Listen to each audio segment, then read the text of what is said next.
Welcome to Health Inquiry. Today, we are talking about a coming back monster, tetanus. Imagine waking up tomorrow, stretching your arms, and realizing you cannot open your mouth. It isn't a bad dream or a temporarily stiff muscle from sleeping wrong. Your jaw is locked tight, clamped shut by an invisible force with the strength of an iron vise. Within hours, the muscles in your neck begin to tighten into agonizing knots. Soon, a ripple of terrifying, uncontrollable spasms tears across your chest and back, arching your spine backward like a bow. Your muscles are pulling so hard against each other that they threaten to snap your bones, and your chest is so rigid you can barely draw a breath. This horrifying medical crisis is called tetanus, and for decades, most Americans treated it like an ancient ghost story, something that happened in the 1800s but was wiped out long ago. Unfortunately, that ghost is coming back. Public health experts are flashing warning lights because tetanus is making a quiet, dangerous comeback in the United States. Across the country, numbers are ticking upward to levels we haven't seen in nearly 2 decades. In recent months, unvaccinated children and adults who simply forgot to get their medical updates have ended up in intensive care units, fighting for their lives against one of the most brutal toxins on Earth. The most alarming part? This isn't a contagious disease you can catch from someone coughing nearby, which means you cannot rely on your neighbors to protect you. When it comes to tetanus, your safety depends entirely on what you do before the germ enters your body. The monster living in the dirt. To understand why tetanus is rising, you first have to meet the creature behind it, a tiny bacterium named Clostridium tetani. Unlike flu or cold viruses that travel through the air from person to person, the tetanus germ is an environmental survivor. It doesn't need a human host to stay alive. Instead, it transforms itself into a microscopic spore, a tiny armored seed that can withstand freezing winter cold, blistering summer heat, and years of direct sunlight. These spores are everywhere. They live in the dirt in your backyard, in the dust floating through a garage, on the surface of a stray piece of wood, and in animal waste. Because it is everywhere in nature, tetanus can never be completely wiped off the face of the earth. It is a permanent resident of our planet.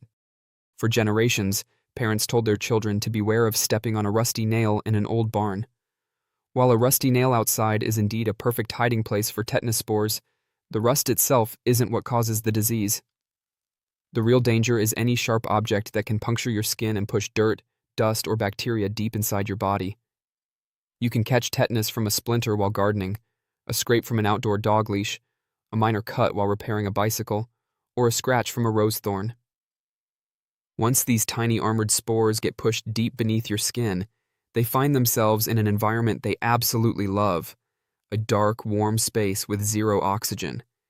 In a deep puncture wound where fresh, oxygen-rich blood cannot easily flow, the spores wake up. They begin to multiply rapidly, and as they grow, they unleash a terrifying biological weapon into your bloodstream, a poison called tetanospasmin. The biological hijacking. Tetanospasmin is one of the most deadly neurotoxins known to science. Once it enters your body, it acts like a high-tech saboteur infiltrating a city's electrical grid. In a healthy body, your nerves and muscles work together through a system of checks and balances. When you want to bend your arm, your brain sends an electrical signal telling certain muscles to tighten. At the exact same time, your nervous system releases special chemical brakes that tell the opposing muscles to relax. This beautiful balance allows you to move smoothly, walk, swallow, and breathe. The tetanus toxin completely destroys those brakes. It travels up your nerve pathways into the spinal cord and locks the relaxation switches into the off position. Without those chemical brakes, your nerves begin firing wild, continuous electrical commands to your muscles, telling them to contract with maximum force all at the same time. The result is a medical nightmare. The first sign is usually lockjaw, where the facial muscles tighten so violently that a person cannot smile, chew, or open their mouth. As the toxin spreads, it causes full-body spasms. These spasms are so intense and painful that they can literally tear muscles apart or cause fractures in the spine. Because the muscles controlling your vocal cords and your breathing chest wall are clamped down, breathing becomes a desperate struggle. Once the tetanus toxin binds to your nerves, there is no medicine that can instantly unstick it. Doctors cannot cure the disease. They can only try to keep you alive while your body slowly attempts to rebuild its nerve connections. This means a patient often has to spend weeks or even months in a hospital intensive care unit, heavily sedated, paralyzed with powerful medications to stop the spasms, and hooked up to a mechanical breathing machine. Even with the best modern medical care, about 1 out of every 10 people who contract tetanus will die from it. Why is the ghost returning? If this disease is so terrifying, why are we seeing a resurgence now? The answer comes down to a mix of forgetting the past and falling behind on our medical homework. Decades ago, before the tetanus vaccine was developed in the 1930s and widely distributed in the 1940s, hundreds of Americans died agonizing deaths from tetanus every single year. When the vaccine became a standard part of childhood checkups, the numbers plummeted by over 95%. Tetanus became so rare that most modern doctors have never seen a single case in their entire careers. But our success has made us complacent. Because we no longer see people suffering from lockjaw in our neighborhoods, many people have forgotten how dangerous the infection is. Public health tracking shows that childhood vaccination rates for tetanus have dropped significantly over the last several years. The national goal is to have at least 95% of young children fully vaccinated against it, but that number has slipped down to around 92% nationwide, and in some areas, it has dropped even lower. When thousands of children miss these vital shots, a massive door swings wide open for an ancient environmental germ to step back through. But this isn't just a childhood problem. In fact, many of the recent severe cases have occurred in adults. Unlike some childhood vaccines that protect you for your entire life after a few early doses, the tetanus vaccine does not last forever. Think of it like a smartphone battery. Over time, your immune system's memory of the germ slowly drains away. To keep your protection active, you need an immunological recharge, a booster shot every 10 years. Unfortunately, millions of adults are walking around with a completely drained battery. CDC tracking reveals that adult compliance with tetanus boosters has dropped significantly. People get busy, they forget when their last shot was, or they assume that since they are no longer kids, they don't need vaccines anymore. You might feel perfectly healthy today, but if your last tetanus shot was when you entered middle school and you are now in your late 20s or 30s, you are effectively unprotected. Furthermore, there is a biological catch that makes tetanus unique compared to diseases like measles or whooping cough. With those respiratory illnesses, if almost everyone in a school or town is vaccinated, the germ cannot find a foothold to spread. This is called herd immunity, and it protects the few vulnerable people who cannot get shots. Tetanus has no herd immunity. Because the germ lives in the soil and not in people, it does not care if 99% of the citizens in your town are vaccinated. If you are the one person who isn't up to date, and you step on a sharp piece of glass while walking barefoot in the grass, the bacteria will attack you directly. Your neighbor's vaccine cannot stop the spore waiting on that glass from entering your foot. You are entirely on your own. Your personal shield. How to protect yourself. The rise of tetanus is deeply frustrating for doctors because it is entirely preventable. No one should have to suffer through lockjaw.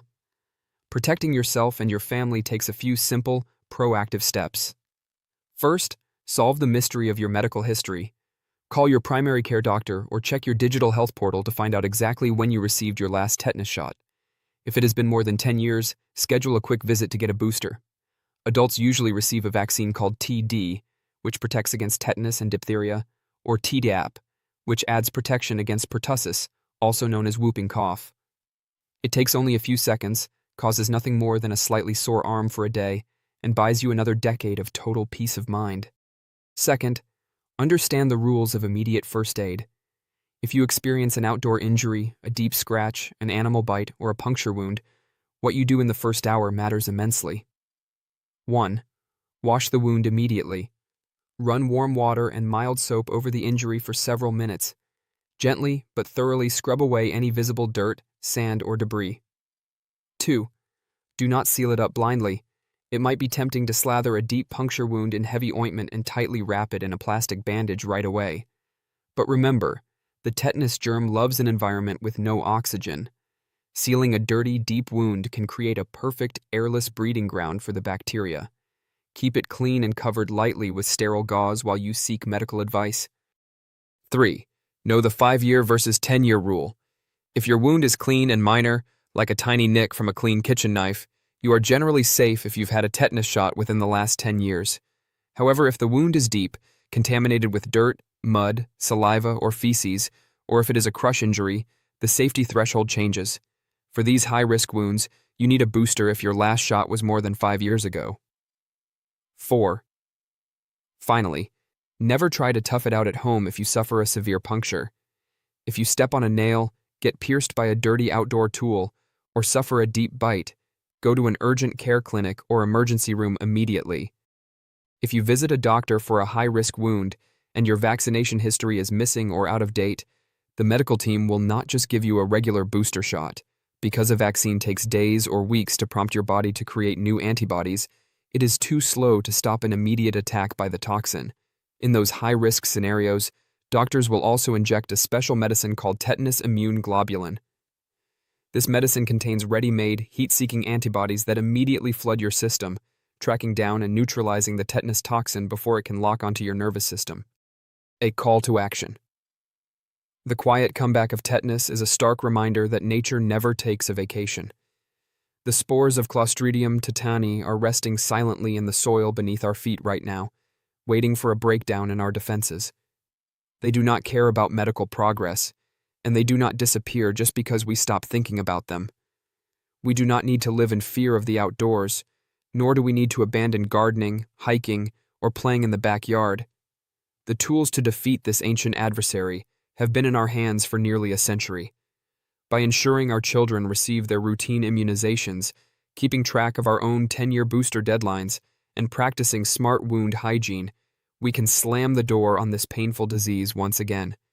Don't wait for an accidental injury to make you wonder if you are safe. Check your immunization records this week, get your booster if you are due, and make sure your protection against this hidden environmental threat is ironclad. If you find this video helpful, please hit like, subscribe, and turn on notifications so you never miss practical, science-backed wellness insights.